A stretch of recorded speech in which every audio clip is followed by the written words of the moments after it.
Escândalo, palavra repleta de significados. Significa, primeiramente, que o homem despreparou-se para seguir no bom caminho, recorrendo à ignorância antes do amor. Ai daquele por quem vem o escândalo, disse o mestre, revelando que a face do mal é também sutil. Seria o homem contrário a essa chaga? Pois os sábios dela se afastam como polos idênticos de um ímã. Isso revela uma verdade maior do que poderíamos expressar de outra maneira. Afinal, quem se simpatiza com o escândalo também guarda dentro de si os seus efeitos. Sabe com dor na alma as suas consequências. Complacência ao escândalo é o erro. É a queda do homem, cuja tradução mais recente e fiel à Bíblia, vinda do Esperanto, falilo, significa tropeço, expandindo a ideia de escandalizar para mostrar que Jesus se referia mesmo a tudo que conduz o homem à sua perdição. Por outro lado, quem tenta se reformar, evitando os motivos de tropeço em sua vida, desabriga os transtornos oriundos dessas práticas para fora de si e se livra um pouco mais dos cabreços da ignorância. No fim de uma situação, fosse o que fosse, seria melhor ficar de boca calada quando a língua destila veneno. Seja o que seja, o ideal é que uma ferramenta mal utilizada seja descartada, ao invés de dar motivos para que o seu dono continue semeando sobre a terra a iniquidade. E o que é a enxada que prepara o solo para o plantio, senão uma extensão das mãos? E o que são as palavras que saem pela boca, senão uma extensão do que está repleto o coração e a mente? E o que é o escândalo, senão um pobre lançar de semente de dor, cujos jardins são violados sem distinção, deixando aflorar ali motivos de discórdia, de dissensões, de desencontros, de antipatias, de contratempos e outros tantos problemas sem limites. Ora, é mesmo o escândalo o ato de cruzar um limite, o limite do respeito. Neste retrato, que se forma na vida de quem se permite falar, pensar e agir como quer, sem cogitar as consequências, há de existir reprimenda, há de existir correção. Que será esse resgate que recai sobre aquele que desrespeita? Ora, que outra solução senão o próprio desamor? Isso porque escandalizar é faltar com amor, cuja ausência terá volta recíproca.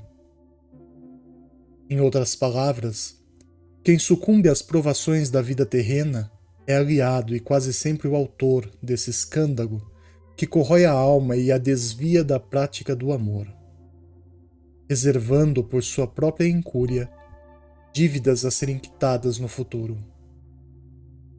Ainda assim, sabendo que nosso mundo é um lugar em que o convívio com o escândalo é inevitável, devido ao grau inferior de evolução em que nos encontramos, temos que ser bem conscientes de que não podemos escolher ser alvos dos erros e tropeços alheios.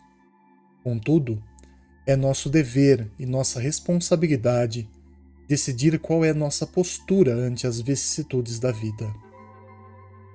Tal qual o trigo se vê obrigado a crescer entre o joio, para só na hora apropriada separar-lhes um do outro, temos que aprender a prosseguir sabiamente, cultivando propriedades capazes de saciar a fome de nossa alma, ao invés de, como o joio, servir de praga para as vidas alheias. Aliás, creio já ter ficado bastante explícito nas lições anteriores que o Evangelho nos traz sempre um alerta para refletirmos cuidadosamente sobre as nossas ações, pregando a reforma íntima como o único caminho para seguir com prosperidade moral. Referente ao escândalo, não poderia ser diferente. Afinal, se algo é motivo para atrasar a nossa evolução, então há de ser combatido e reformado dentro de nós.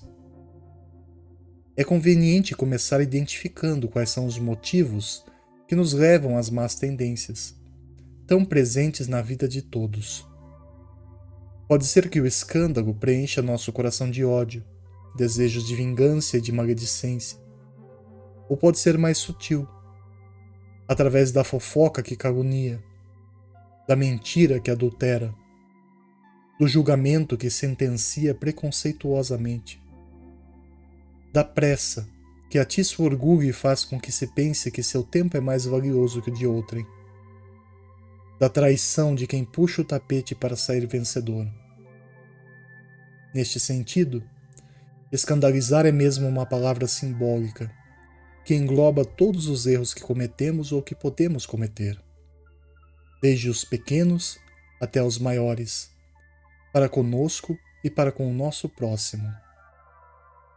Sendo referente a isso que Jesus nos chamou a atenção, na tentativa de nos mostrar que somos falhos, sim, mas que também somos responsáveis em permanecer ou não nessa situação, apontando que é melhor abrir mão de tudo que nos incentiva ao erro do que continuar de mãos dadas com o que nos corrompe.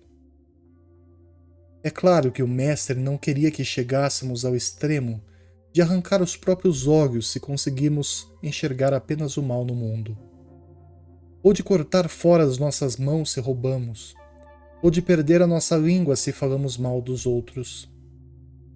Não, isso é apenas uma forma de ressaltar, ainda outra vez, que o corpo é apenas um instrumento do espírito e que deveria estar sempre em prioridade a evolução dessa alma que habita esse corpo. Da mesma forma que um viciado em drogas, em álcool, em remédios, precisa se abster deles para se libertar de sua influência, é preciso observar cuidadosamente quais são os recursos e as faculdades que Deus nos concedeu, que estão dando vazão aos vícios que nos afastam desse mesmo Deus. Quais são os gatilhos mentais e emocionais que nos conduzem ao erro? Chamamos escândalo.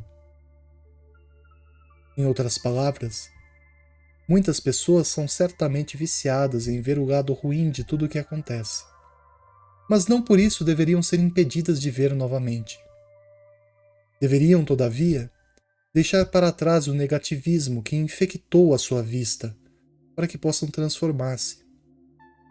Dessa maneira, creio que Cristo nunca quis que as pessoas perdessem as ferramentas abençoadas que auxiliam o seu desenvolvimento simplesmente porque elas potencializam seus erros. Mas ele desejava mesmo é que elas fossem capazes de perceber o que estavam fazendo e, mais importante, de se modificar internamente, de modificar as intenções que movem esses órgãos para o bem ou para o mal. Assim, uma língua antes afiada se transforma em generoso abraço, sem precisar ser arrancada.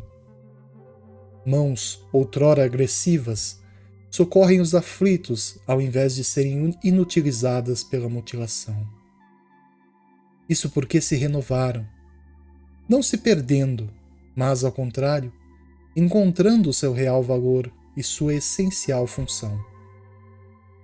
A simbologia desta renovação nos diz claramente que foi preciso perder o velho para dar lugar ao novo.